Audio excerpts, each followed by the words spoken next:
Selamat malam dan selamat bergabung dalam pemahaman Alkitab di hari Jumat, GRI Pusat.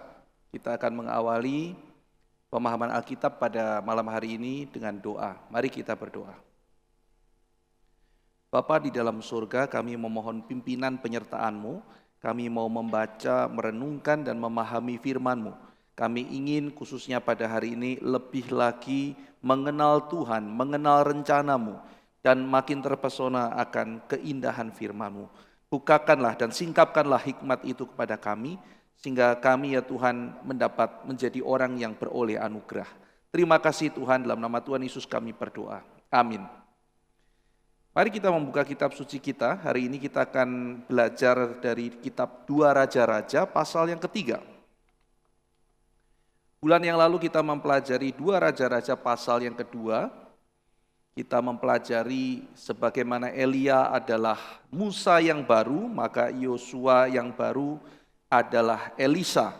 Dan kita melihat patron Elisa yang memasuki Yeriko dan Betel menjadi sebuah patron yang kita lihat di dalam Injil Lukas. Bagaimana Yesus masuk ke dalam kota Yeriko dan kemudian juga masuk ke Yerusalem memberikan penghakiman. Kita sekarang akan melihat 2 Raja-Raja pasal ketiga. Saya akan mulai membaca ayat pertama sampai yang ketiga terlebih dahulu. Yoram, anak Ahab menjadi raja di Samaria atas Israel dalam tahun ke-18 zaman Yosafat Raja Yehuda, dan ia memerintah 12 tahun lamanya. Ia melakukan apa yang jahat di mata Tuhan, tetapi bukan seperti ayahnya dan seperti ibunya. Ia menjauhkan tugu berhala Baal yang didirikan ayahnya. Namun demikian ia masih berpaut kepada dosa Yerobeam bin Nebat yang mengakibatkan orang Israel berdosa pula. Ia tidak menjauhinya. Jadi kitab 2 Raja-Raja pasal yang ketiga mengisahkan mengenai Raja Yoram. Dan dikatakan Yoram ini adalah anaknya Ahab. Jadi Raja Ahab digantikan oleh Ahazia.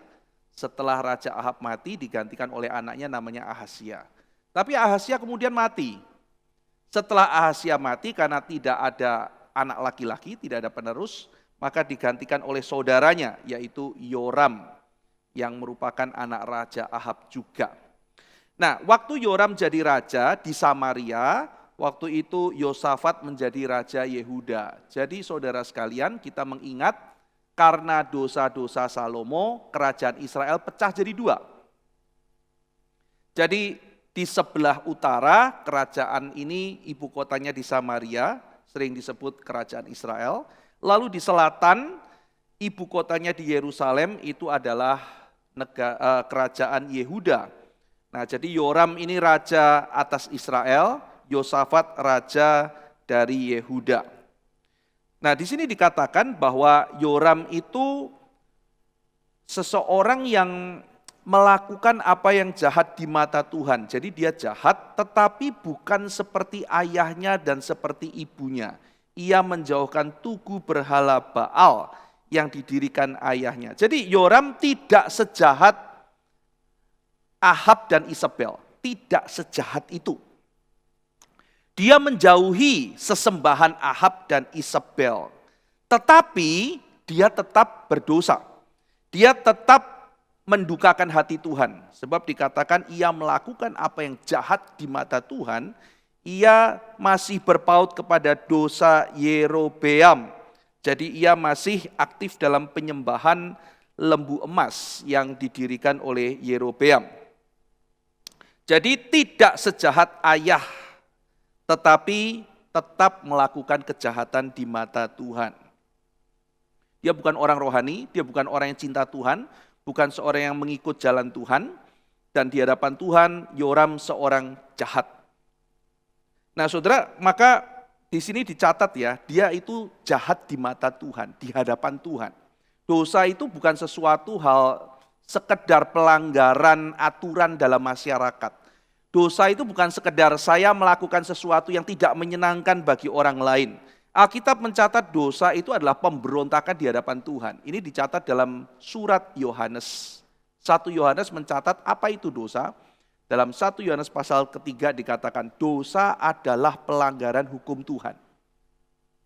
Atau dalam bahasa Yunani, dosa adalah anomia, pelanggaran hukum, tidak ada aturan. Anomia itu adalah sebuah pemberontakan terhadap Tuhan. Dan Yohanes kemudian menyamakan tindakan berdosa itu dengan seseorang yang mengambil patron setan. Jadi dosa itu di hadapan Tuhan, pemberontakan melawan Tuhan, dan dosa itu menjadikan kita demonik, makin mirip setan. Nah, jadi dalam dua pengertian ini dosa itu menjadi sangat serius sekali. Ya, dosa sesuatu yang di hadapan Tuhan. Dosa adalah kejahatan yang dilakukan di hadapan Tuhan. Maka di sini dikatakan Yoram jahat di hadapan Tuhan. Namun meskipun dikatakan Yoram ini jahat di hadapan Tuhan, Alkitab juga mengatakan bahwa Yoram ini tidak sejahat ayah dan ibunya. Enggak sejahat Isabel dan sejahat Ahab. Jadi apa yang dikatakan Alkitab, saudara-saudara sekalian, meskipun semua di hadapan Allah itu pendosa, sama-sama layak mendapat hukuman. Tapi Allah juga membedakan, ada orang yang derajat kejahatannya lebih besar, ada orang yang derajat kejahatannya lebih kecil. Sekali lagi, di hadapan Allah dosa ya dosa serius, dosa harus dihukum. Tetapi Allah juga membedakan, ada orang yang derajat kejahatannya besar, ada orang yang derajat kejahatannya lebih kecil. Di sini dikatakan dia jahat, tapi dia tidak sejahat ayahnya, tidak sejahat ibunya. Maka kalau misalnya kita aktif di dalam dunia ini, misalnya kita seorang pendidik, seorang ayah, seorang ibu, seorang rekan, seorang pengurus di masyarakat, kita mengerti bahwa dunia ini jatuh dalam dosa, dan dalam dunia yang penuh dengan dosa, penuh dengan kejahatan. Tetapi Tuhan itu membuat dunia ini menjadi tidak sejahat setan, karena Tuhan masih memberikan yang namanya anugerah umum. Dalam teologi reform, anugerah umum itu sesuatu yang diberikan untuk mencegah supaya dosa itu tidak bertambah jahat. Misalnya apa saudara? Anugerah umum itu misalnya adalah pendidikan. Tuhan memberikan pendidikan sehingga orang meskipun jatuh dalam dosa, ketika mendapat pendidikan yang baik, maka kejahatannya itu bisa dikurangi. Orang yang besar dalam keluarga yang baik, punya kebudayaan yang baik, mendapat pendidikan keluarga yang baik, mendapat pendidikan masyarakat yang baik, mendapat pendidikan sekolah yang baik, maka kemudian punya sesuatu perasaan bahwa melakukan kejahatan sesuatu yang tidak baik. Lalu misalnya hukum itu membuat kita bisa mencegah kejahatan menjadi berlipat ganda. Maka kita yang aktif misalnya dalam dunia hukum atau dunia pendidikan, kita mencegah atau mengurangi kejahatan. Ada orang mengatakan, buat apa mengurangi kejahatan? Jahat ya, jahat di mata Tuhan. Tetapi tidak demikian. Di hadapan Tuhan meskipun sama-sama jahat, tapi ada derajatnya. Dan kalau kita bersumbangsih dalam masyarakat, kita mengurangi derajat kejahatan. Dari yang harusnya jahatnya luar biasa, kita kurangi sehingga masyarakat relatifly ada shalom, ada damai sejahtera. Itu sesuatu tindakan yang sangat baik. Saudara, dalam teks yang kita baca, ketika dikatakan bahwa Yoram ini menjauhkan tugu berhala Baal yang didirikan ayahnya, ini ada semacam sesuatu usaha. Yoram itu kelihatan mau melakukan sebuah reformasi. Jadi dia mau lebih baik dari ayah dan ibunya, dia mau melakukan reformasi secara moral, tetapi reformasinya tidak tuntas. Dia mau menjauhkan diri dari tugu sesembahan ayah ibunya, tapi tidak dihancurkan. Mungkin orang yang kangen masih bisa akses. Dan bukan hanya itu saja, dia masih jatuh dalam dosa-dosa Yerobeam yang bukan hanya dosa pribadi, dikatakan oleh kitab suci, yang membuat seluruh bangsa akhirnya juga jatuh.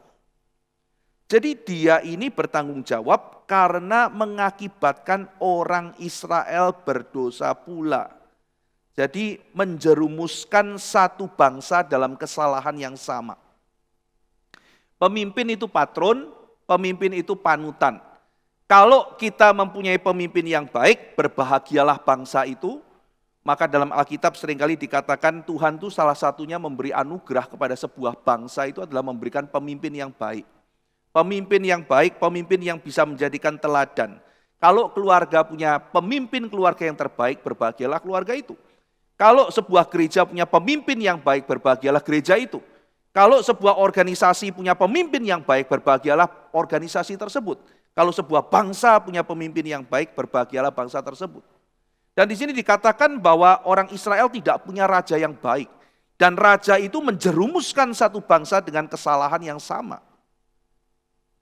Lalu kemudian kita baca ayat 4 dan ayat 5. Ayat 1 sampai 3 adalah perkenalan munculnya tokoh Yoram. Sekarang kita lihat ayat 4 dan ayat 5. Mesa, raja Moab, adalah seorang peternak domba. Kita lihat slide-nya. Sebagai upeti, ia membayar kepada raja Israel 100.000 anak domba dan bulu dari 100.000 domba jantan. Tetapi segera sesudah Ahab mati, memberontaklah raja Moab terhadap raja Israel. Jadi di sini dikatakan kisah mengenai seorang raja Moab bernama Mesa. Mesa ini dikatakan membayar upeti kepada raja Israel. Ini sudah semenjak dulu, saudara sekalian. Jadi nubuatan bahwa raja Moab nantinya akan jatuh, lalu kemudian tunduk kepada Israel, itu sudah semenjak zaman dulu. Kita akan melihat misalnya dalam kitab Bilangan pasal 24 ayat 17. Ini nubuatan, saya pernah melakukan PA mengenai ini ya, mengenai Bileam. Bilangan 24 ayat 17. Ini Bileam berkata demikian, aku melihat dia, tetapi bukan sekarang. Jadi dia menubuatkan apa yang akan terjadi nanti. Aku memandang dia, tetapi bukan dari dekat. Bintang terbit dari Yakub, tongkat kerajaan timbul dari Israel, dan meremukkan pelipis-pelipis Moab, dan menghancurkan semua anak Set. Nah ini adalah nubuatannya. Jadi Bileam dari jauh, Bileam ini kan di-hire oleh Raja Moab. Jadi dia di-hire oleh Raja Moab untuk menubuatkan kehancuran Israel. Tapi roh Tuhan menguasai dia mengatakan kebenaran, dan kebenaran yang Tuhan nyatakan bukan kehancuran Israel, tapi Tuhan sendiri mengatakan bahwa Moab akan tunduk kepada Israel. Dan nanti akan muncul orangnya. Siapa orang itu? Kita melihat kegenapan dari nubuatan ini ratusan tahun kemudian, 2 Samuel pasal 8. 2 Samuel pasal 8, saya baca ayat kedua. Ini penggenapannya, saudara. Dan ia memukul kalah orang Moab, Daud ini ya, lalu sambil menyuruh mereka berbaring di tanah, ia mengukur tempat mereka dengan tali, diukurnya 2 kali panjang tali itu untuk mematikan dan 1 tali penuh untuk membiarkan hidup. Maka orang Moab takluk kepada Daud dan harus mempersembahkan upeti. Nah, jadi semenjak zaman Daud, maka orang Moab tunduk kepada Israel lalu harus membayar upeti. Nah itu terjadi terus sampai nanti zamannya Yoram. Zamannya Yoram dikatakan seorang raja bernama Mesa itu memberontak. Mesa itu menjadi raja, saudara, kira-kira pada zaman Omri memerintah. Omri itu papanya Ahab. Jadi waktu Omri naik tahta, Mesa juga naik tahta. Tapi karena waktu itu Omri mungkin kuat, ya dia tidak bisa berbuat apa-apa. Lalu kemudian Ahab itu kuat, dia tidak bisa berbuat apa-apa. Begitu Ahab mati, dia lihat, ini Ahazia lemah, Yoram ini lemah, maka dia mulai berani, saudara. Dia mulai berani. Dan pemberontakan Moab ini juga sebagai sebuah hukuman dari Tuhan atas Yoram. Jadi dikatakan Tuhan memberkati keturunan Daud, lalu kemudian menundukkan Moab. Sekarang Moab berontak. Di sini kita melihat bahwa Tuhan memberikan penghakiman, dan salah satu penghakiman yang diberikan oleh Tuhan seringkali adalah Tuhan membangkitkan musuh. Tuhan membangkitkan musuh. Kita mengingat pada waktu Salomo mulai berbuat dosa, Tuhan membangkitkan musuh bagi dia. Jadi membangkitkan musuh sebagai sebuah hukuman atas ketidaktaatan anak Tuhan. Saudara, ditemukan sebuah batu prasasti kuno yang berisi tentang Mesa Raja Moab. Kita bisa lihat ya fotonya di layar. Nah, ini adalah yang disebut sebagai batu Moab. Jadi ditemukan oleh seorang dokter misionaris Prancis ya pada tahun 1868. Jadi tahun 1868 seorang dokter misionaris Prancis yang namanya F.A. Klein. Jadi F.A. Klein itu menemukan prasasti ini. Ditemukan di mana? Ditemukan di sebuah daerah di Yordan. namanya daerahnya adalah Diban. Jadi ditemukan Diban di daerah Yordan, dan sekarang disimpan di Museum Louvre di Perancis. Nah saudara, ini sebuah prasasti tua yang di dalamnya itu menceritakan kisah mengenai Mesa. Saya Mesa, Raja Moab, anak dewa Kamos, misalnya begitu ya. Lalu kemudian dia mulai menceritakan kisahnya. Dan yang menarik saudara, ceritanya ini mirip-mirip dengan dua raja-raja tiga. Ya, jadi ketika dua raja-raja tiga itu seringkali dianggap sebagai kitab raja-raja itu fiksi, itu Alkitab itu bukan sejarah dan sebagainya. Ini sekarang ditemukan catatan mengenai Mesa, dan Mesa itu menceritakan kejadian yang mirip dengan dua raja-raja tiga, cuma beda versi. Kalau dua raja-raja tiga kan dari perspektifnya Elisa dan Yoram. Kalau di dalam prasasti ini dari perspektifnya si Mesa pada waktu itu. Ya, jadi kita melihat dua kisah yang sama dari perspektif yang berbeda. Nah, di dalam prasasti ini disebut nama Yahweh. Nama Yahweh disebut. Jadi ini boleh dikatakan sebagai sebuah situs paling tua yang ditemukan yang paling tua, di mana nama Yahweh tertulis di luar Alkitab. Ya, jadi kalau di dalam Alkitab pasti itu ada tulisan Yahweh, tapi tulisan Yahweh di luar Alkitab oleh kebudayaan yang lain, ini salah satu yang paling tua adalah prasasti ini. Nah, jadi konflik antara Yoram dan Mesa ini sesuatu yang memang secara historical bisa dibuktikan ya. Memang ada buktinya, ada konflik ini. Nah, sekarang kita melihat di ayat ke-6, kita lanjutkan ayat 6 dan ayat ke-7. Kita melihat kelanjutan ceritanya. Keluarlah Raja Yoram pada waktu itu dari Samaria. Lalu ia memeriksa barisan seluruh rakyat Israel. Jadi Yoram ngajak perang nih ya sama ini Raja Moab, karena dia tidak terima kalau Raja Moab itu memberontak. Selanjutnya ia menyuruh orang kepada Yosafat, Raja Yehuda, dengan pesan, Raja Moab telah memberontak terhadap aku. Maukah engkau bersama-sama aku berperang melawan Moab? Jawab Yosafat, aku akan maju. Kita sama-sama. Aku dan engkau, rakyatku dan rakyatmu, kudaku dan kudamu. Nah, sekarang saya jelaskan dulu kepada saudara-saudara siapakah Yosafat.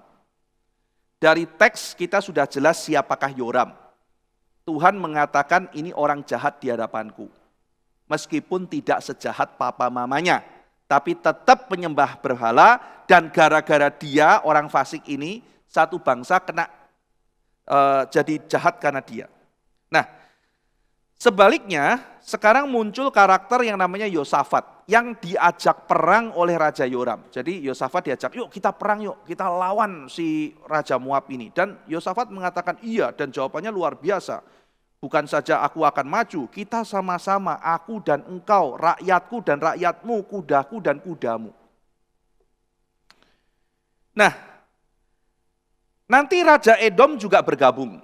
Tidak dicatat, tidak diceritakan Raja Edom itu karakternya seperti apa, ya. Tetapi yang kita tahu dari Alkitab menceritakan siapa Yosafat. Nah, saudara bisa melihat karakter Yosafat dalam 2 Tawarikh 17. Kita lihat sama-sama ya. Kita mau lihat karakter Yosafat seperti apa. 2 Tawarikh 17 ayat 3 sampai 5. 2 Tawarikh 17 ayat 3 sampai 5.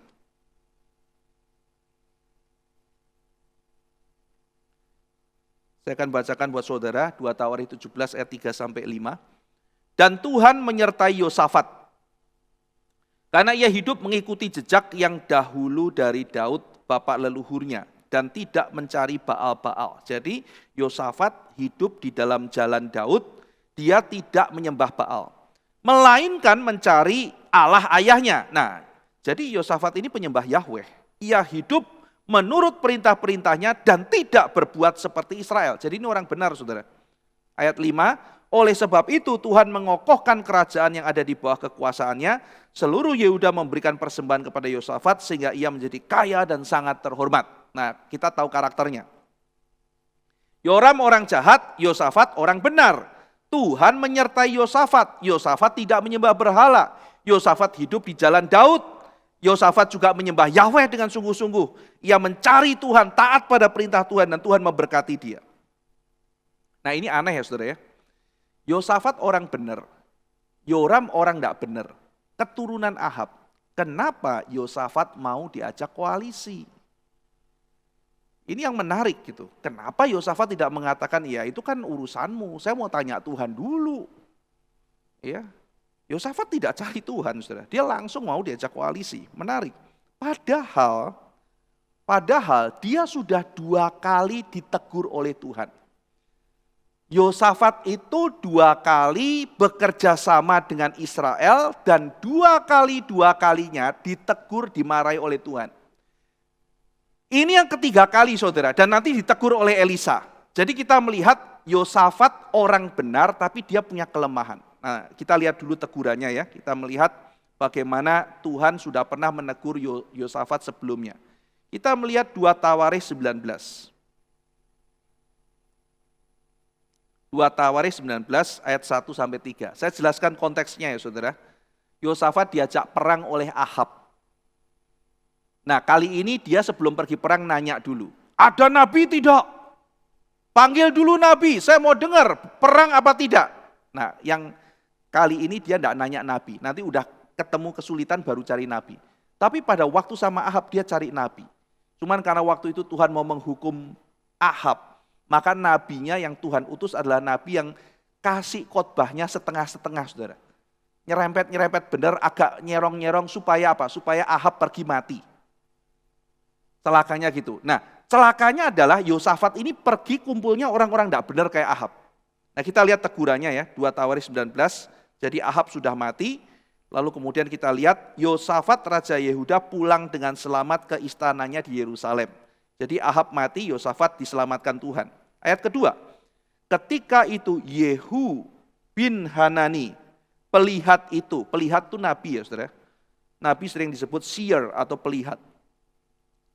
Yehu pergi menemuinya dan berkata kepada Raja Yosafat, sewajarnyakah engkau menolong orang fasik dan bersahabat dengan mereka yang membenci Tuhan? Lihat saudara, keras sekali. Yosafat, kamu anak Tuhan. Kenapa kamu pergi bersekutu dengan orang yang benci Tuhan? Tegur keras sekali. Ya. Karena hal itu, dikatakan ya, karena hal itu Tuhan murka terhadap engkau. Namun masih terdapat hal-hal yang baik padamu, karena engkau menghapuskan tiang-tiang berhala dari negeri ini dan mencari Allah dengan tekun. Jadi Nabi Yehu datang bilang, Tuhan marah sama kamu. Ketakutan. Tapi meskipun kamu begitu, Tuhan masih ampuni karena kamu membuang berhala. Jadi kita melihat Tuhan marah tapi Tuhan masih toleransi. Ya, jadi ini teguran yang pertama bagi Yosafat. Yosafat, Tuhan enggak senang kamu pergi sama Ahab. Tuhan enggak senang kamu ada persekutuan dengan dia. Ya, Tuhan marah, tapi karena kamu masih takut Tuhan, jadi orang benar, menjauhkan berhala, ya Tuhan masih berkenan. Ini peringatan pertama. Kita lihat peringatan kedua, saudara. 2 Tawarikh 20. Ayat 35 sampai 37.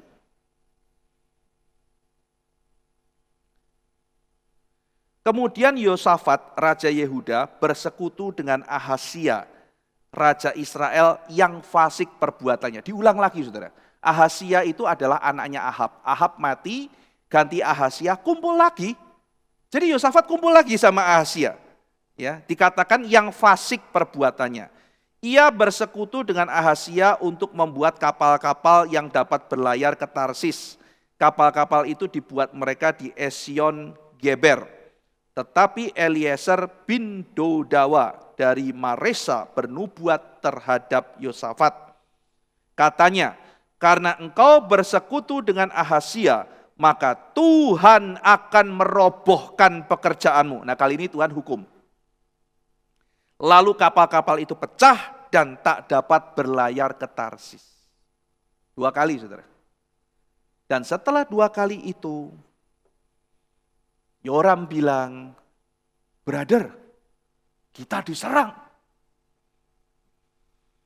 Moab berontak nih brother, kita mesti perang. Mau nggak perang? Ayo, kita pergi brother. Karena kita memang friend. Pasukanku, pasukanmu. Yuk kita pergi. Luar biasa saudara. Kenapa bisa begitu?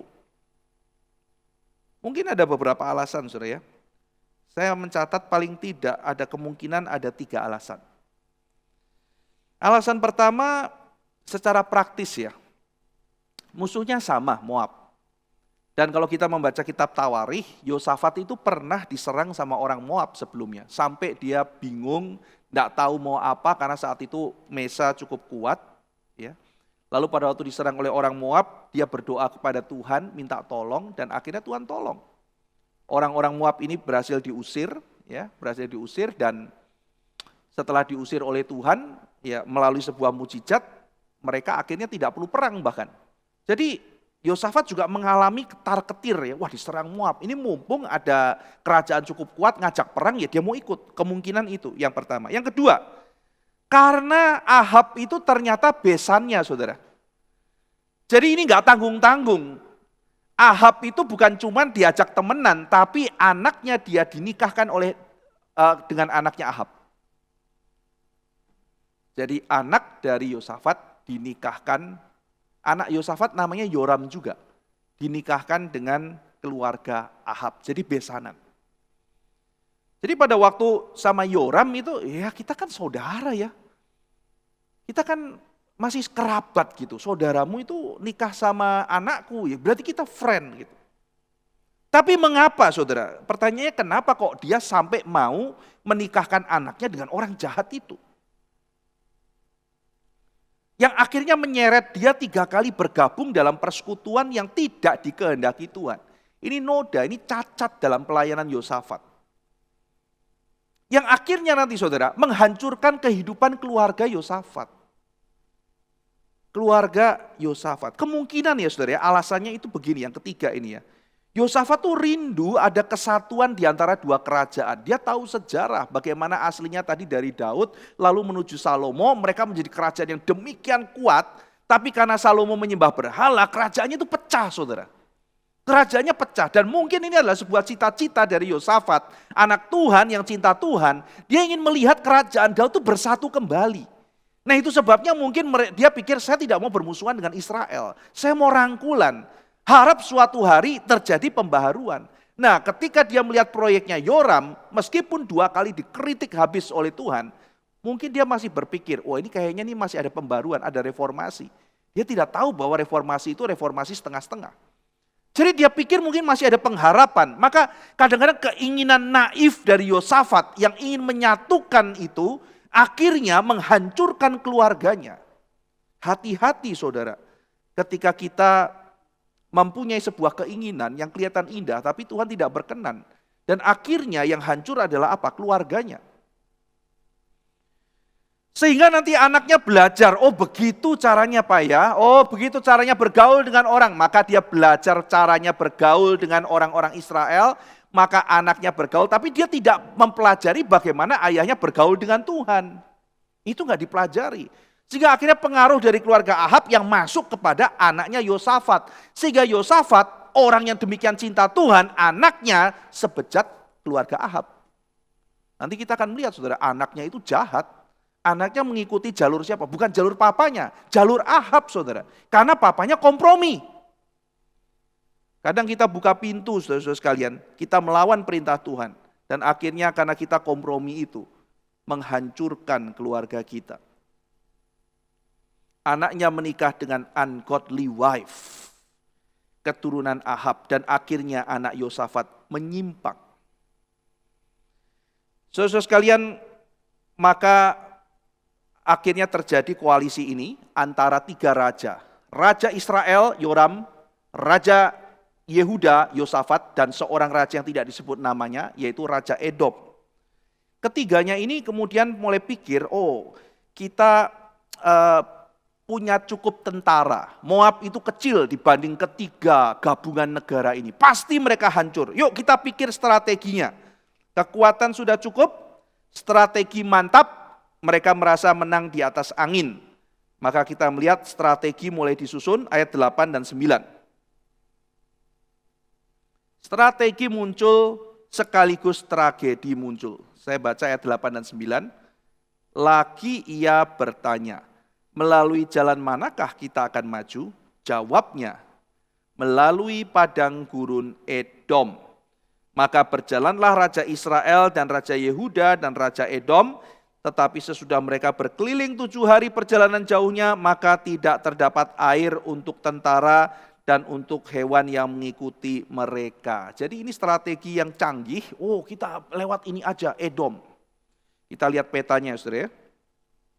Jadi ini kalau kita lihat panah yang hitam ke bawah itu, dari Samaria menuju Yerusalem, dari Yerusalem turun pergi ke selatan, situ lewat melipir satu tempat, itu padang gurun Edom. Jadi dari padang gurun Edom itu akan menyerang Moab dari selatan. Jadi akan menyerang Moab dari selatan, itu strategi mereka. Jadi kelihatan lewat tempat yang susah dulu, tetapi nanti mereka akan sampai pada tempat yang strategis, mereka bisa serang Moab dari sana. Jadi strateginya udah oke, pasukannya oke. Ternyata salah perhitungan, saudara. Tempat itu tidak ada air. Mereka punya pasukan begitu banyak, lalu mereka tidak ada air, mati mereka. Nah, jadi sekarang tragedi muncul. Strateginya kelihatan brilian, tapi ternyata tempat yang mereka pikir paling aman untuk nyerang, sekarang jadi tempat paling berbahaya. Kematian sudah menanti. Mereka stuck di tengah peperangan. Nah, jadi Tuhan mau mengajarkan sesuatu, saudara, lewat kisah ini. Memang di dalam peperangan kita, termasuk peperangan rohani, kita mungkin punya resource yang cukup, kita punya sumber daya manusia yang cukup dalam pelayanan, kita mentraining para murid, kita mempunyai keuangan yang cukup, kita mempunyai formula, kita mempunyai doktrin, kita mempunyai strategi yang cukup, kita punya sekutu, teman-teman, lobby, tapi apapun itu, saudara, pelayanan tidak akan pernah cukup, kecuali kita bersandar pada Tuhan. Ya, jadi mereka sudah punya cukup semuanya, tapi mereka stuck di padang gurun karena itu tetap tidak cukup kalau mereka tidak disertai oleh Tuhan. Nah, jadi pada waktu mereka sudah punya planning, mereka menjalankan planning, mau menyelesaikan sebuah masalah, malah kena masalah lebih besar. Pernahkah saudara mengalami hal itu? Ada masalah di depan, saudara sudah susun strategi, susun semua rencana, Anda mau selesaikan masalah itu, Anda kira akan cepat, tetapi bukan masalah selesai, Anda malah kena masalah lebih besar.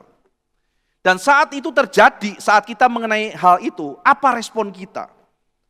Dalam kitab suci dicatat 2 respon. Yang pertama, respon yang diwakili oleh Raja Yoram. Kita lihat ayat 10, saudara. Respon ketika muncul masalah.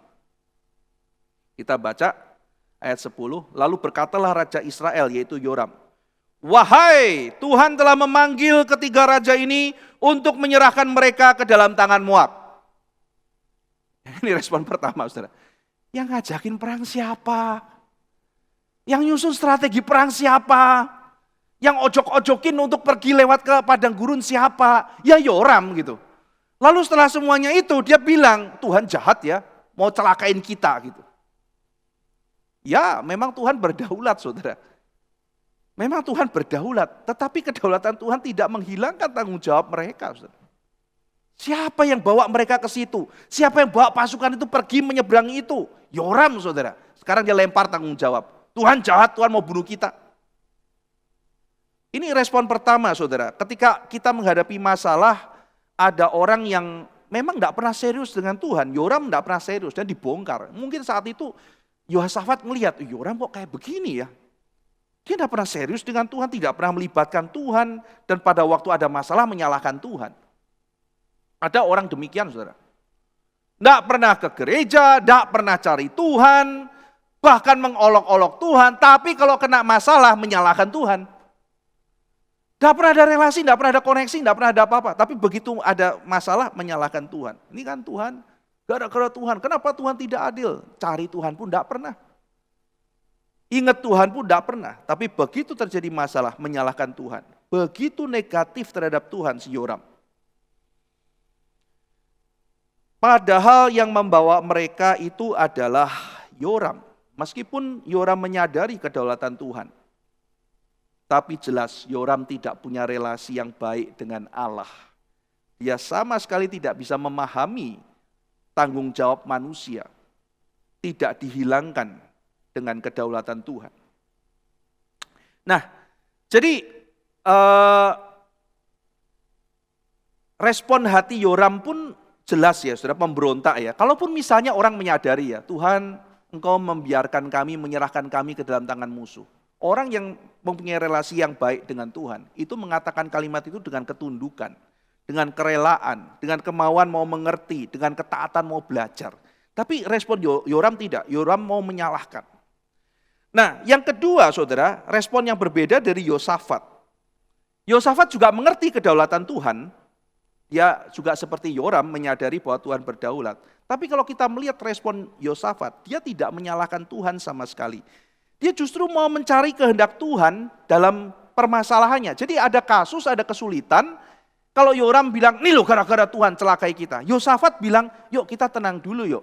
Kita cari nabi, yuk kita cari firman Tuhan. Tuhan mau apa sih pada kita? Kita perlu wisdom. Saudara, bukankah konseling itu pada intinya seperti itu kan? Kita orang Kristen kan diminta oleh Tuhan saling memberikan nasihat, saling mengkonseling satu dengan yang lain. Kita mungkin tahu firman Tuhan, tapi kita seringkali membutuhkan bijaksana menerapkannya itu seperti apa gitu. Konseling itu kan bicara mengenai wisdom, bagaimana firman Tuhan itu diterapkan dalam kehidupan.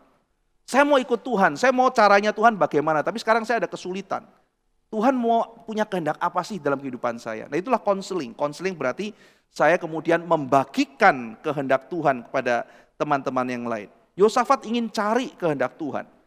Dia tidak menjadi self pity. Banyak orang yang ketika kesulitan self pity, mengkasihani diri. Kasihan aku ya, aku orang paling malang ya. Dia kemudian adu bangga, lebih susah dari yang lain, gitu kan ya. Jadi mungkin itu cara orang mendapat perhatian saudara. Dia mungkin senang ketika dia menderita, dia bukan mau lepas dari penderitanya. Saya pernah ada satu khotbah ya, ada di YouTube, mengenai apakah engkau mau sembuh. Banyak orang tuh yang kena problem saudara, seringkali tidak mau sembuh gitu. Kenapa? Karena orang yang sedang mengalami kesulitan itu mendapatkan perhatian dari orang lain. Dan kayaknya dia suka menjual itu ya, untuk dia mendapat perhatian. Dan dia bisa adu, kompetisi dengan orang lain, dia paling menderita. Wah hidupku susah ya, orang lain bilang, gue juga susah. Wah aku banyak utang. Wah aku utangnya itu 1 miliar, baru 1 miliar. Ya, aku masih ada 2 miliar utang rumah sakit belum kebayar. Wah gitu ya. 2 miliar, tapi aku ini loh, ada masih utang, bukan utangku aja, utang papahku. Baru utang papahmu. Ya. Kemarin rumahku kebakaran juga. Barusan udah utang kebakaran rumahku, aku sekarang tinggal di. Jadi adu siapa lebih susah. Ya orang sudah susah, ya kita pasti harus simpati. Tapi bukan bagaimana saya bisa keluar dari kesulitan. Dia malah membanggakan kesusahannya itu untuk mendapatkan simpati lebih banyak. Dan dia adu sama semua orang supaya simpati itu kalau bisa jangan ke orang lain tapi ke dia. Ini orang yang sudah ini ya makin larut pada ketidak masuk akalan ya, akhirnya menghancurkan diri sendiri. Ada orang yang self pity, saudara. Yoram ada sedikit self pity kan kelihatan. Tuhan mau hancurin kita, mati aja kita. Mau self pity. Yosafat tidak menyalahkan Tuhan, dia tidak menyalahkan keadaan, dia tidak menyalahkan Yoram bahkan. Coba kalau itu yang ngajakin Yosafat itu, saudara. Gini. Yosafat, dasar kamu. Raja enggak benar. Gitu kan, saudara. Yosafat tidak menyalahkan Yoram, pinter ya, nasihat hebat, raja pinter, enggak begitu saudara. Ya, jadi kita melihat karakter Yosafat sebetulnya sangat luar biasa. Dia tidak menyalahkan Yoram, tidak menyalahkan keadaan, tidak menyalahkan orang lain, dia cuma minta satu, cari nabi, saya mau tahu kehendak Tuhan bagaimana. Kita lihat ayat yang ke-11.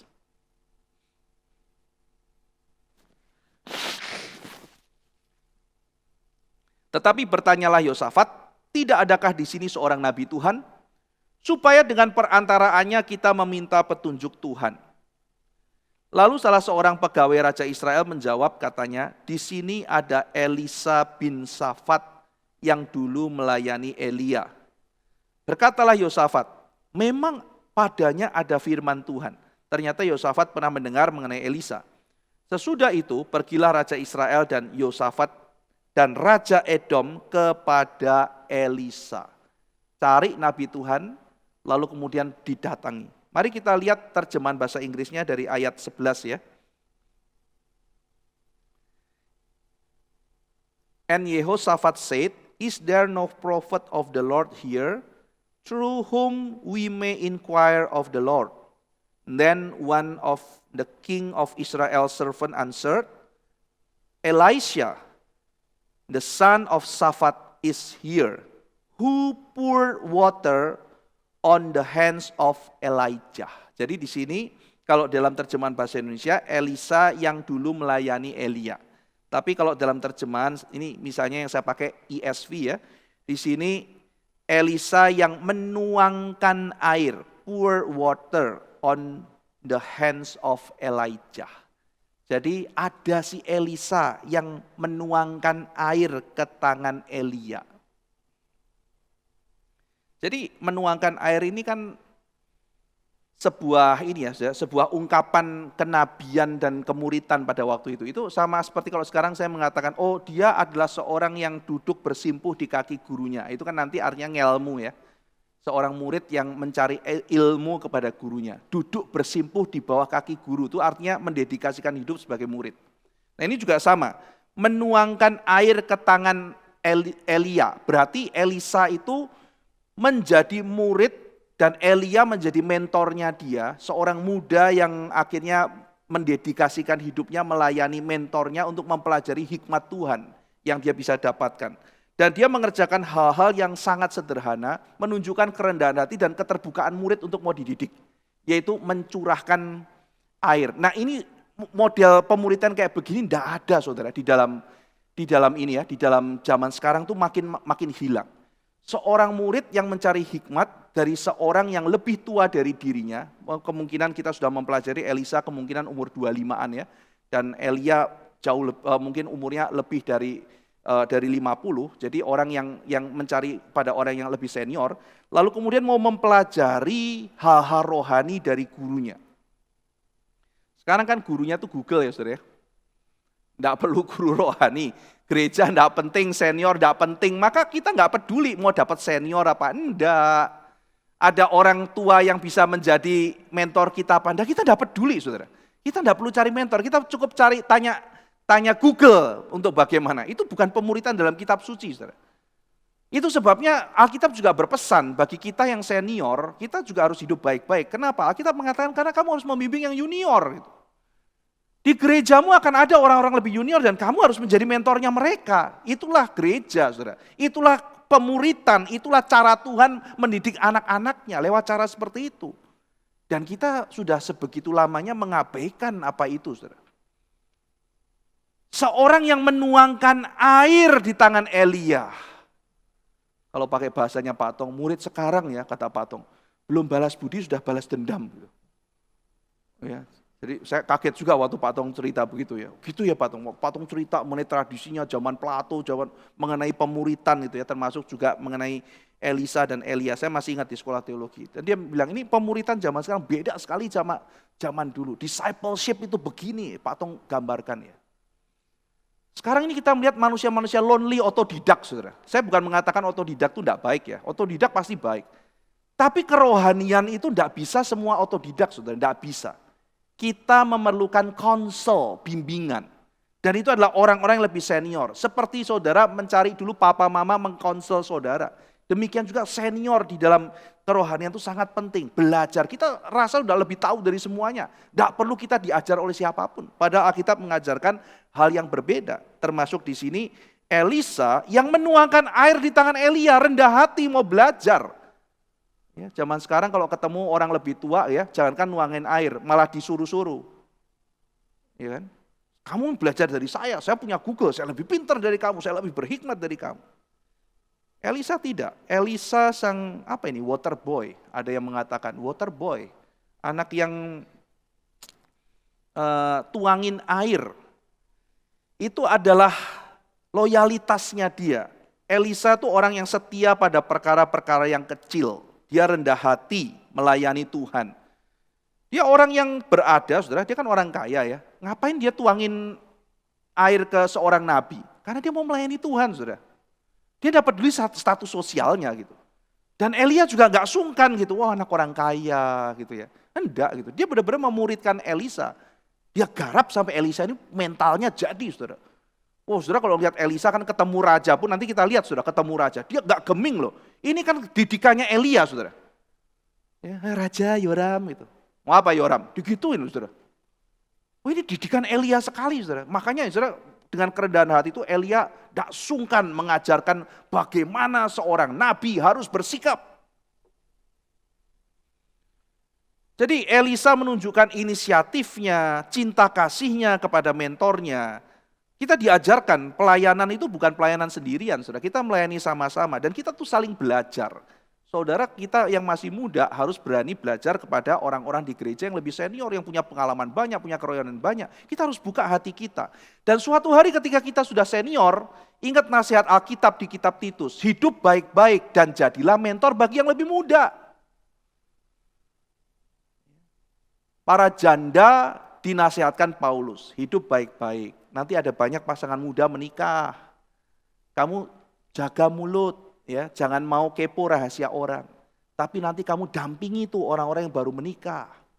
Sehingga mereka bisa mendapatkan hikmat. Yang tua memberikan bimbingan kepada yang muda. Yang muda sedia hati belajar dari yang lebih tua. Elisa orang yang mau setia pada hal-hal yang kecil. Elisa adalah orang yang banyak melakukan mujizat dengan air, saudara. Yang menarik ya, jadi dia seorang yang setia dengan air. Dan kita melihat nanti ada banyak mujizat yang dilakukan dan pelayanan yang dilakukan berkait dengan air.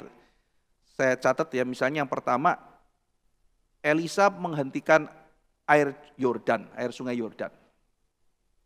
Yang kedua, menyehatkan air di Yeriko. Kita udah bahas ini ya, dua ini ya. Yang ketiga, hari ini mendatangkan air bagi 3 raja. Yang keempat, mengecoh Moab dengan air merah. Yang kelima, kapak mengapung di air. Yang keempat juga hari ini ya, mengecoh Moab dengan air merah. 6, Naaman sembuh setelah celup di air Yordan. Yang ketujuh, nanti Raja Ben-Hadad mati dibekap dengan kain dicelup air. Ini bukan Elisa yang bunuh ya. Tapi ini adalah nubuatan dari Elisa. Nah, jadi kita melihat bahwa pelayanan Nabi ini banyak berkutat dengan air. Kalau kita bisa katakan, misalnya Elia itu sering disebut Nabi yang berapi, Nabi api. Maka kita juga bisa menyebut mungkin Elisa itu Nabi air ya. Karena ada banyak pelayanannya berkait dengan air ya. Ada yang tulis penelitian ya, Elisa dan air dan sebagainya. Saya cuma lihat judul-judulnya, tulisan-tulisan di jurnal ya mengenai Elisa dan air. Saya tidak baca, tapi ada yang tulis itu. Karena memang kaitannya banyak sekali.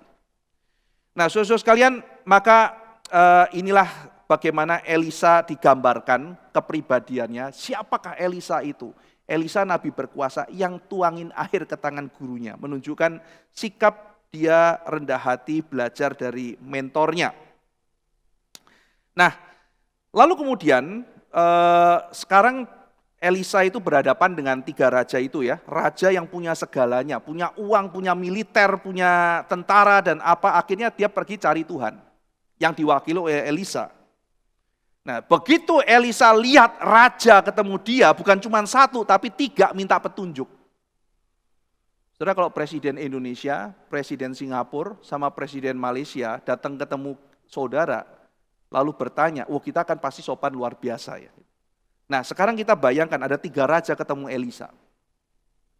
Tapi, 1 raja namanya Yoram, itu raja yang gak benar. Apa respon Elisa? Nah, sekarang kita lihat saudara ya, ayat 13. Kita belajar dari firman Tuhan. Tetapi berkatalah Elisa kepada Raja Israel, apakah urusanku dengan engkau? Wah, saudara, ketusnya minta ampun. Apa urusanku dengan engkau? Pergilah kepada para nabi ayahmu dan kepada para nabi ibumu.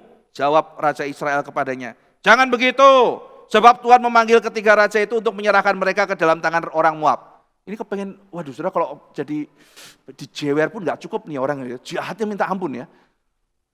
Ini orang mulutnya benar-benar juga jahat loh, ini si Yoram gitu ya.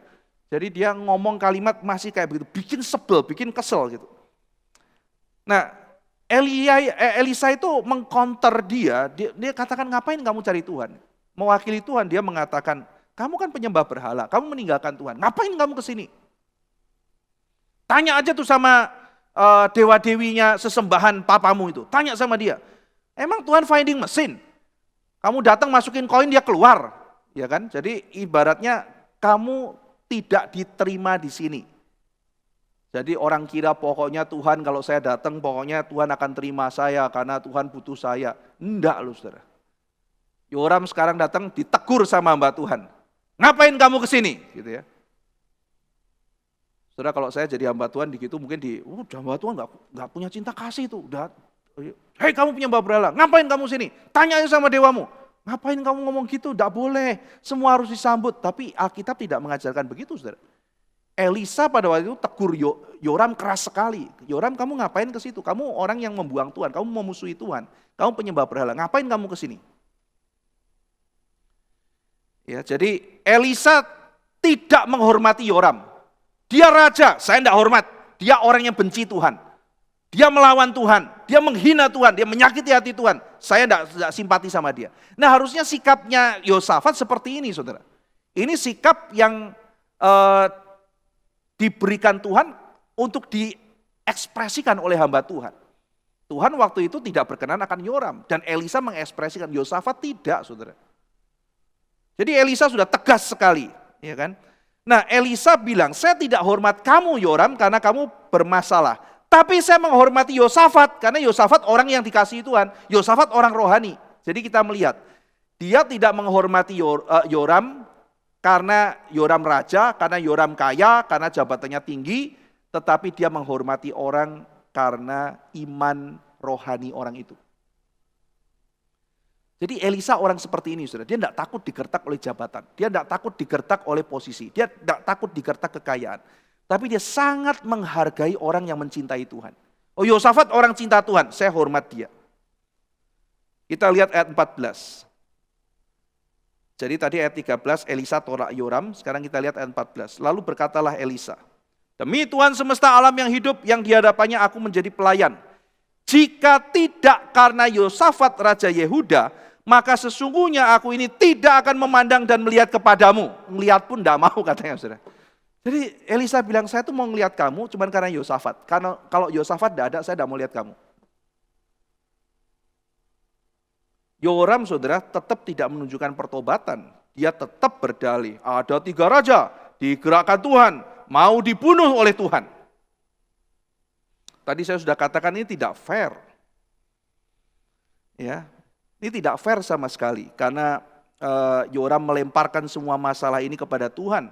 Ia juga datang menghadap Nabi Tuhan bukan datang dengan sopan. Dia tidak minta petunjuk.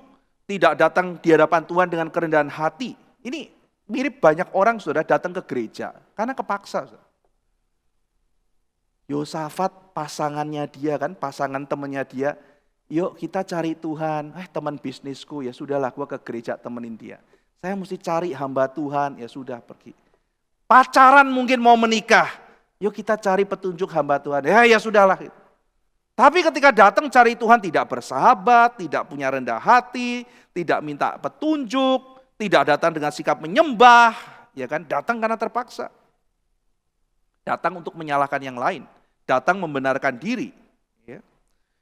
Waktu dia punya strategi perang, waktu gagal tidak minta maaf pada Yosafat. Yosafat, sorry ya, aku nggak nyangka loh. Ya, kalau orang rendah hati kan gitu, ya.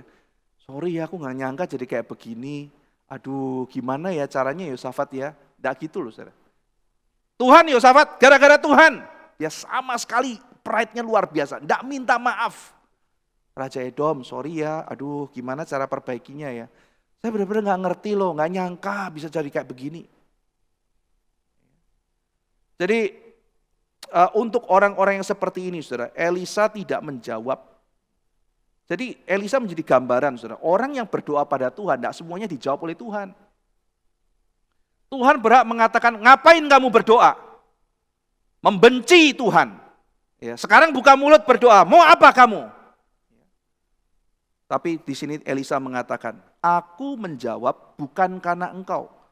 Jangan kira Tuhan hutang harus jawab semua doa, harus kabulkan semua doa. Tidak, dia Tuhan bukan pembantu. Namun Elisa menerima Yosafat. Ia menghardik Yoram, tetapi dia menerima Yosafat. Sekaligus menyindir Yosafat secara halus. Maksudnya apa? Hei Yosafat, ngapain kamu di sini? Ini orang enggak benar. Saya lihat pun enggak. Kalau enggak ada kamu, saya enggak mau lihat dia. Tapi kenapa kamu ada di sini? Kenapa kamu sama dia? Ini adalah sindiran dari Elisa secara halus mengingatkan Yosafat. Mengapa dia koalisi dengan orang bejat ini? Yoram seorang jahat, meskipun demikian ia kecipratan berkat Tuhan karena kenalan sama orang baik. Nah kita lihat ya saudara ya, orang yang mencintai Tuhan, yang hidup di dalam Tuhan, dia diberkati oleh Tuhan. Jadi orang yang hidup benar, dia diberkati oleh Tuhan. Ketika saudara sungguh-sungguh di dalam Tuhan, saudara sungguh-sungguh hidup bagi Tuhan, saudara diberkati oleh Tuhan. Tuhan berjanji demikian. Hidup Anda disertai oleh Tuhan. Anda sungguh-sungguh dengan tulus mencari Tuhan. Anda diuji oleh apapun. Anda setia pada Tuhan. Tuhan memberkati hidup Anda. Dan saudara bukan hanya hidup Anda yang akan diberkati. Orang di sekitar kita juga bisa kecipratan berkat. Kalau ada seorang suami yang takut akan Tuhan. Istrinya kecipratan berkat. Anak-anaknya kecipratan berkat. Kalau ada istri yang takut akan Tuhan luar biasa. Suaminya kecipratan berkat. Anak-anaknya kecipratan berkat. Maka saudara sekalian, ketika Tuhan memberikan berkat dengan begitu penuh kemurahan, bukan hanya orang itu, seringkali orang di sekitarnya kecipratan. Yosafat diberkati, Yoram kecipratan berkatnya. Aku tidak mau dengar kamu, aku tidak mau jawab doamu, aku mau jawab Yosafat. Nah, mereka kongsi, menjawab Yosafat ya berarti memberikan jawaban juga kepada Yoram, saudara. Memberi berkat kemenangan kepada Yosafat berarti memberi berkat kemenangan bagi Yoram, kecipratan saudara. Seperti Lot, Lot kan kaya karena siapa saudara? Lot kaya bukan karena dirinya sendiri. Alkitab mengatakan Lot kaya karena Lot ikut Abraham ke Mesir. Pulang dari Mesir, pulang dari sana Abraham kaya, maka Lot kecipratan berkat Abraham. Dia ikut kaya karena dekat Abraham, yang diberkati Tuhan Abraham. Ya, nah jadi saudara-saudara sekalian, berbahagialah orang yang setia kepada Tuhan, yang melayani Tuhan. Karena dia menjadi berkat bagi yang lain. Orang yang jahat seringkali menyeret orang lain dalam malapetaka juga. Seorang yang jahat mengakibatkan sekelompok ikut kena imbas dosanya. Akan kan bikin orang Israel sama-sama menanggung kekalahan. Saudara. Jadi karena ada orang yang jahat seperti Yoram, seluruh bangsa terseret-seret. Tapi Alkitab juga mengajarkan, kalau ada orang yang benar, kalau ada orang yang takut akan Tuhan, maka saudara jangan bilang, Tuhan kenapa aku sendirian, aku capek. Ada orang yang dibiarkan mungkin kelihatan sendirian, berjuang di tengah-tengah kelompok orang yang tidak takut Tuhan. Tapi saudara-saudara ingat, justru mungkin itu sebabnya saudara ditaruh di tempat itu. Supaya melalui kehadiran saudara, tempat itu mendapat berkat. Tuhan kok ada kelompok orang Kristen banyak yang dapat berkat. Tapi di tempat ini kenapa sedikit, kenapa cuma saya Tuhan? Di tempat lain ada banyak orang, kenapa yang di tempat ini Tuhan baru kasih saya? Mungkin karena saudara, Tuhan mau memberkati tempat itu. Nah sekarang kita lihat bagaimana Elisa melayani Tuhan, saudara. Jadi Elisa kan saudara bayangkan ya, perasaannya ya, kesel ya. Udah ngelihat mukanya Yoram tuh, sepet gitu ya, musuh Tuhan gitu ya. Udah gitu dibilangin, ngapain kamu cari Tuhan? Masih ngomong nyolot lagi. Tuhan mau bunuh kita bertiga. Tambah emosi itu kan ya. Ngelihat lagi Yosafat, ngapain lagi ini orang kesini gitu kan ya. Yosafat kamu ngapain gitu. Dia udah kesel gitu, sekarang khotbah Pak, sekarang khotbah. Waduh gitu ya, orang disuruh, kalau sekarang saya disuruh khotbah lalu kemudian masih kesel ngelihat musuh-musuh Tuhan gitu ya. Apa yang harus saya lakukan saudara? Menenangkan diri dulu kan ya. Mempersiapkan diri dulu. Mari kita lihat ayat 15. Maka sekarang jemputlah bagiku seorang pemetik kecapi. Pada waktu pemetik kecapi itu bermain kecapi, maka kekuasaan Tuhan meliputi dia. Ya, jadi dia perlu menenangkan hatinya. Jadi orang mungkin bingung, nih orang udah mati kehausan. Ngapain Elisa memanggil pemusik? Karena dia perlu menenangkan hatinya, dia mempersiapkan hatinya. Dia panggil pemusik, ya memainkan musik, memuji Tuhan, lalu menenangkan hatinya, ya. Jadi ini adalah masalah rohani, bukan hanya semata-mata masalah jasmani. Jadi Karena dalam peperangan ini dia perlu mencari wajah Tuhan, maka Elisa mempersiapkan hatinya, menenangkan hatinya. Ya, dia mau hatinya siap untuk menyambut kehadiran Tuhan. Ia perlu tenang untuk boleh menerima firman Tuhan. Ia mau tenang untuk boleh menyampaikan firman Tuhan.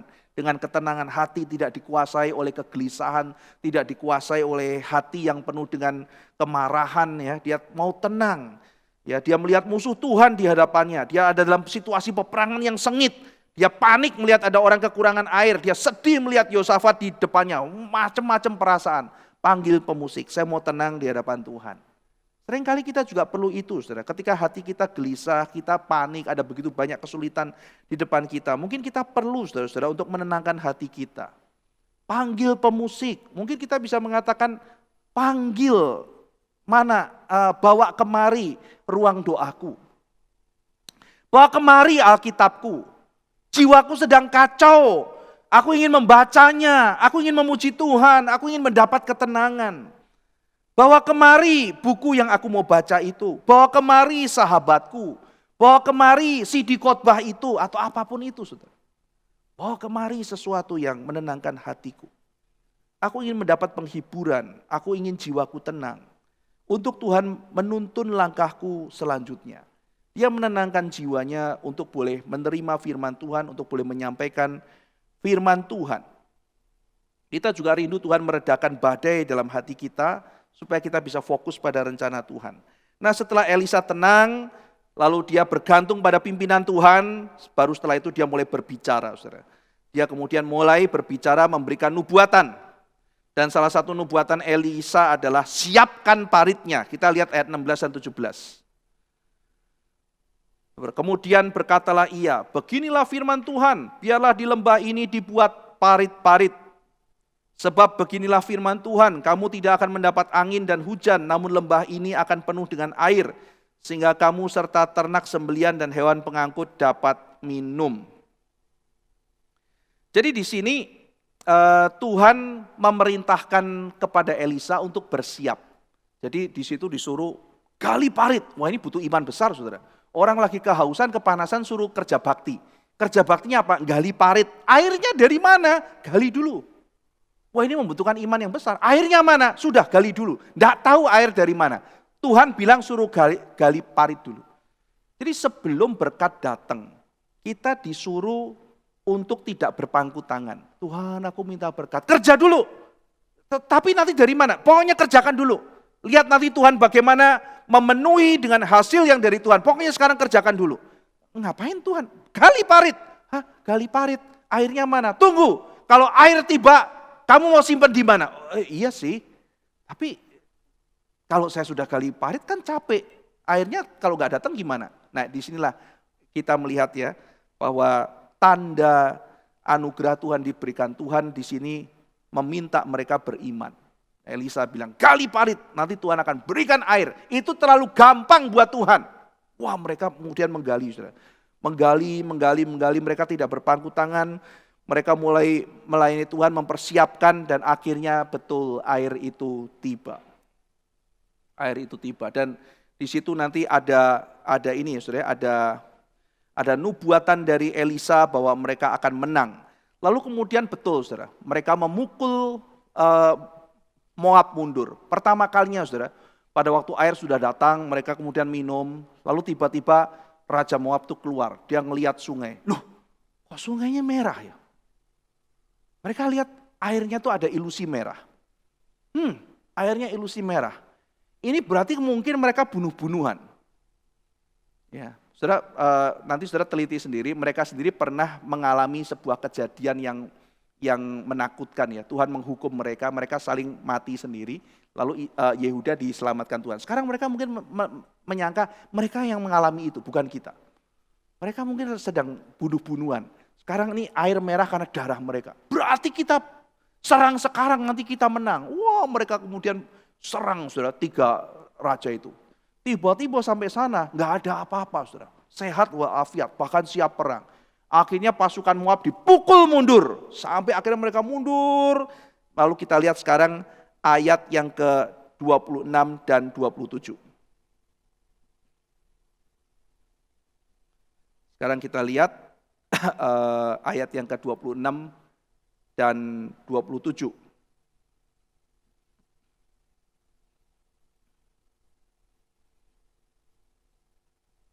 Saya bacakan buat saudara. Ketika Raja Moab melihat bahwa peperangan itu terlalu berat baginya, diambilnya 700 orang memegang pedang bersama-sama dia untuk menerobos ke jurusan Raja Edom, tetapi tidak berhasil. Jadi Raja Moab sudah kepepet, dia bawa 700 orang untuk terobos ke jurusan Raja Edom, tetapi tidak berhasil.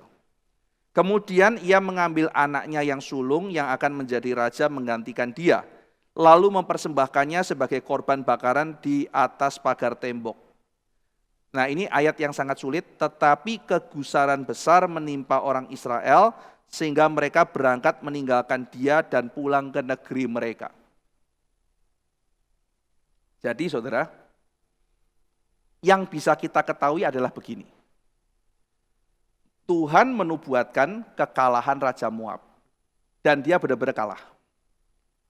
Ya, tapi tidak sampai mati ternyata. Kenapa? Karena Raja Moab bisa lolos di ayat ke-27. Ya. Jadi pada intinya, ya mereka bisa memukul Raja Moab, tapi Raja Moab tidak sampai mati. Bahkan orang-orang Israel pulang meninggalkan mereka. Mereka masih tetap hidup dan nanti di dalam pasal-pasal selanjutnya akan mulai cari gara-gara lagi. Jadi kira-kira itu yang pasti yang bisa kita ketahui. Tetapi ada hal-hal yang membuat kita bertanya-tanya, apa sebetulnya yang terjadi? Nah, ini penafsirannya banyak, saudara. Nah, sekarang kita masuk ke wilayah yang namanya spekulasi ya. Tadi yang saya sudah jelaskan yang pasti ya. Jadi mereka sudah menang sampai tahap ini, ya. Mereka si Raja Moab mau menerobos, dihalangi Raja Edom, dia persembahkan anaknya kepada Dewa Kamos, itu ada di dalam prasastinya Mesa. Dia mempersembahkan anaknya pada Dewa Kamos, lalu kemudian setelah itu orang Israel entah kenapa pulang, ya, dan kemudian mereka bisa lolos, orang Moab bisa lolos. Nah, yang kita pengen tahu adalah kegusaran besar atau kemarahan besar, great wrath, ini yang marah siapa? Nah ini kita sulit, sekarang kita masuk ke tahapan spekulasinya. Untuk menjelaskan apa yang terjadi. Sekali lagi spekulasi maksudnya begini saudara. Ini ada banyak teori, saya juga sulit untuk untuk menjelaskan mana teori yang paling benar. Ya, karena ini para ahli banyak sekali pro dan kontra masalah hal ini. Yang saya bisa lakukan adalah memberikan saudara kemungkinan-kemungkinan teorinya yang kayaknya agak sulit diterima, saya akan ngomong. Ini kayaknya sulit untuk diterima gitu ya. Tetapi hal-hal yang mungkin masih bisa terima saya akan nyatakan. Teori pertama.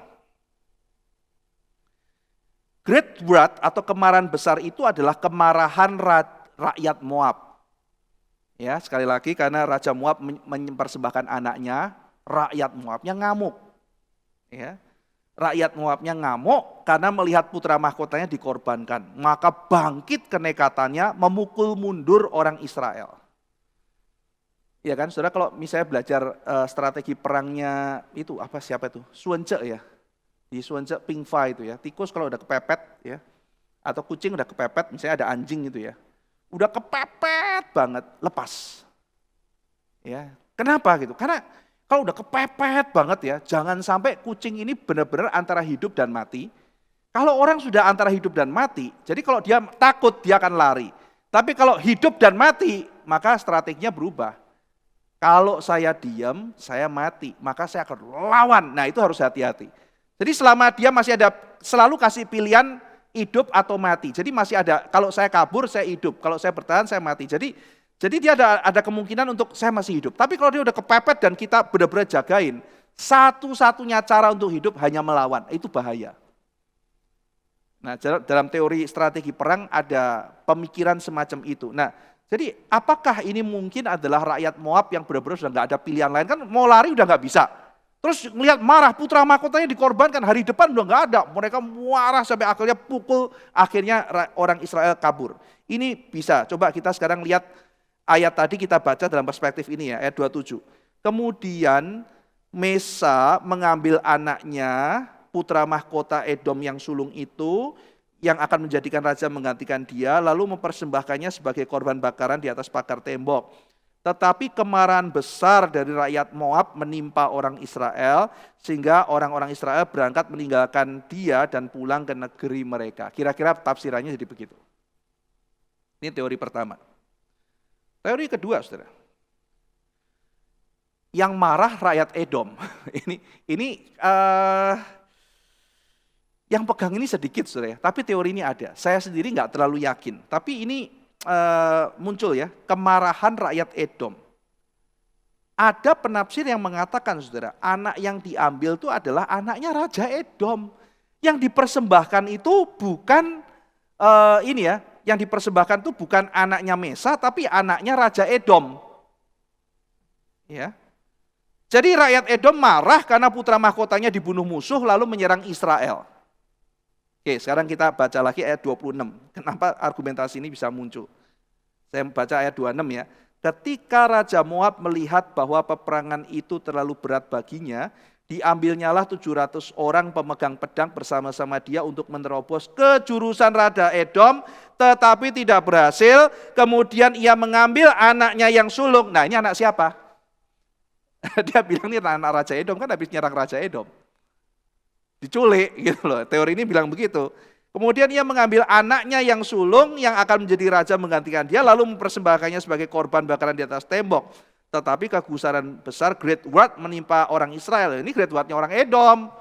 Gara-gara ikut lu nih, putra mahkota malah diinin, maka perang sendiri. Karena perang sendiri orang Israel pulang. Ini teori kedua. Tapi kenapa saya mengatakan agak sulit? Karena yaitu kita melihat di prasastinya kalau dipelajari dan sudah diterbitkan, Mesa bilang kok dia memang mengkorbankan anaknya, bukan anak Raja Edom, saudara. Jadi kalau kita komparasikan dengan prasasti dari Moab mengenai Mesa, ini nggak cocok teori yang kedua. Ya, jadi alternatif yang dikorbankan Raja Edom meskipun teori ini mengatakan kalimat 26 dan 27 itu dekat gitu ya, itu nggak bisa dipertahankan. Ya, sekarang kita lihat yang ketiga, saudara. Kemarahan Kamos. Kemarahan Kamos yang menyerang Israel setelah mendapat korban dari Mesa. Jelas kalau yang ini kita nggak bisa terima ya. Jadi karena dikorbankan ke Kamos, Kamosnya marah, maka Great Wrath dari Kamos datang kepada Israel, lalu Israel kocar-kacir karena diserang Kamos. Ini anti klimaks kalau begini, saudara. Yang ada dalam kitab suci mengisahkan Yahweh yang marah, itu masih mungkin gitu. Tapi kalau Kamos yang marah, jelas penafsiran ini nggak bisa diterima. Penafsiran keempat, kemarahan Tuhan. Tuhan yang marah sekarang, Yahweh marah. Nah, Tuhan marah kepada orang Israel, lalu orang Israel itu kabur. Ya. Tuhan marah kepada orang Israel, ya. Ya, kegusaran besar menimpa orang Israel sehingga, jadi bukan karena mereka pergi Tuhan marah ya, karena Tuhan marah sehingga mereka pergi, ya kan? Nah, pertanyaannya adalah kenapa Tuhan marah? Jadi teori ini mengatakan Great Wrath ini bukan Great Wrath ini bukan Great Wrath-nya orang Moab, tapi Great Wrath ini adalah Great Wrath-nya Great Wrath-nya Tuhan. Nah, pertanyaannya kenapa kok Tuhan itu marah? Karena saudara-saudara sekalian, pada waktu anak Mesa dikorbankan ke Kamos, orang Israel itu percaya bahwa dia dikorbankan kepada so-called ya, setan gitu ya. Orang Israel waktu itu percaya itu Kamos itu bukan cuma sekedar dongeng, bukan sekedar sesuatu, tapi ada kuasa di belakang itu. Ada iblis, ada setan, ada kuasa kegelapan. Nah, pada waktu dikorbankan orang Israel jadi takut. Ngeri gitu. Saudara misalnya kalau ada orang lagi pakai baca-baca, suasananya sangat mistis sekali begitu ya. Saudara percaya, waduh ini ada kuasa di belakangnya. Saudara tahu bukan dewa apa, tapi saudara tahu ada kuasa gelap di belakang itu. Nah saudara kan agak hati-hati ya, takut. Nah jadi dikatakan waktu anaknya dipersembahkan di depan semua orang kan di pintu gerbang. Maka akhirnya menimbulkan ketakutan di hati orang Israel. Orang Israel takut, Tuhan marah gitu. Loh kok kamu takut gitu? Saya sudah berjanji memberikan kamu kemenangan, kenapa kamu ngeper? Waduh ini kuasanya ini dewa-dewa apa iblis yang menyertai dia ketakutan. Maka Tuhan marah sekaligus dia hantam orang Israel. Ya, ini salah satu penafsiran yang masih masuk akal ya. Jadi akhirnya Tuhan yang marah. Kenapa? Karena orang Israel mundur, gitu ya. Nah, jadi ada banyak teori, saudara, ada banyak teori. Ada yang mengatakan Tuhan marah karena orang Israel meninggalkan Raja Moab. Tapi kalimat yang tadi menunjukkan kata sehingga itu ya. Jadi Tuhan marah baru mereka pergi, bukan Tuhan marah karena mereka pergi. Ya, jadi ada begitu banyak teori, saudara. Kita tidak tahu pasti mana yang paling tepat. Tapi yang pasti yang saya bisa katakan tadi adalah si Mesa ini akhirnya lepas dan kemudian 3 raja ini akhirnya pulang ke tempatnya masing-masing. Memang akhirnya ini sangat tidak menyenangkan dan mengejutkan, saudara. Sangat shocking gitu. Kok jadi kayak begini? Gitu. Kalau kita mau menggali lebih dalam, saudara ya, dan waktu tidak memungkinkan, memang ada banyak hal yang ambigu dalam perang ini. Ini bukan perang yang sangat disertai, diberkati seperti misalnya Yosua memimpin atau siapa. Kenapa, saudara? Karena yang pergi namanya Yoram gitu. Orang yang tidak disertai oleh Tuhan. Jadi kemungkinan, saudara, akhir cerita ini ketika Yosafat pulang, ia akan mulai mengatakan, aduh apa yang aku lakukan ya? Apa yang aku lakukan gitu?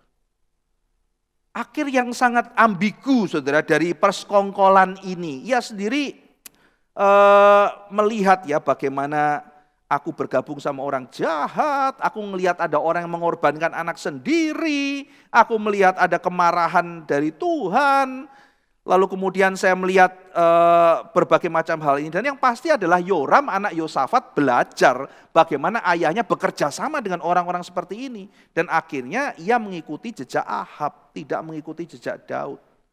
Sesuatu harga yang sangat mahal yang dibayar oleh seorang anak Tuhan bernama Yosafat. Saudara, kita orang yang dipanggil oleh Tuhan, hidup benar di hadapan Tuhan. Yuk kita melayani dengan cara-cara yang diperkenan oleh Tuhan. Mungkin kita kreatif, mungkin kita punya ide tinggi, mungkin kita punya belas kasihan lebih, mungkin kita mau melakukan sesuatu dengan cara yang sedikit, mungkin kita mengatakan tidak ordinary, kita mau melakukan sesuatu yang extraordinary, tetapi kita agak nyerempet bahaya, sesuatu yang tidak diperkenan oleh Tuhan. Kita harus pikir panjang, saudara.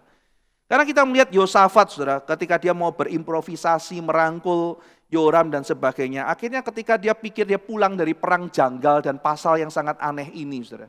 Ketika pulang dan mulai pikir apa yang aku lakukan ya, hancur semuanya. Semua kelihatan sudah begitu indah, kemenangan dan sebagainya. 2 ayat terakhir bubar semua, saudara. Dan pulang begitu saja, saudara. Pulang begitu saja. Ya, Tuhan tidak berkenan akan Yoram. Ya, meskipun Tuhan menjanjikan kemenangan, kita melihat hasilnya tetap menjadi ambigu seperti ini. Dan Yosafat harus belajar, dia harus membayar mahal untuk kompromi-kompromi yang dilakukannya. Mungkinkah kita, saudara-saudara sekalian, anak Tuhan, melakukan beberapa kompromi yang kita pikir itu kecil? Ya, hal kecil kok. Yang aku lakukan untuk hari depan, hasilnya untuk Tuhan kok. Semuanya untuk Tuhan. Dan kita melakukan kompromi-kompromi kecil. Dan kita tidak sadar bahwa suatu hari ketika kita harus membayar harga yang kita sudah lakukan karena melanggar firman Tuhan, harganya ternyata begitu mahal. Mari kita belajar mengikut Tuhan dengan sederhana, dengan jujur, dengan tegas. Kita mengikut Tuhan, belajar dari pengalaman Yosafat. Mari kita berdoa. Bapa dalam surga, kami melihat persahabatan antara Yosafat dengan seorang yang menjadi musuh Tuhan, seorang yang dari keluarga penganiaya Nabi Tuhan, pembunuh anak-anak Tuhan.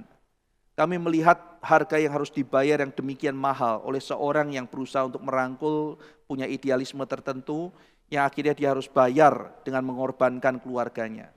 Kami membaca bahwa Mesa mengorbankan anaknya karena perang di atas mezbah. Tetapi Yosafat pulang dari perang itu, juga ternyata mengorbankan anaknya, akhirnya menjadi anak yang tidak setia kepada Tuhan, karena dia kompromi dengan keturunan Ahab. Tolong kami ya Tuhan, untuk tidak mengorbankan orang lain, tidak mengorbankan anak-anak kami, tidak mengorbankan keluarga kami, karena kompromi-kompromi yang kami lakukan.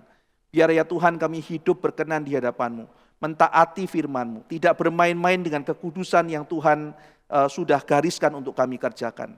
Biarlah hidup kami boleh mempermuliakan nama-Mu. Terima kasih ya Tuhan, dalam nama Tuhan Yesus kami berdoa. Amin.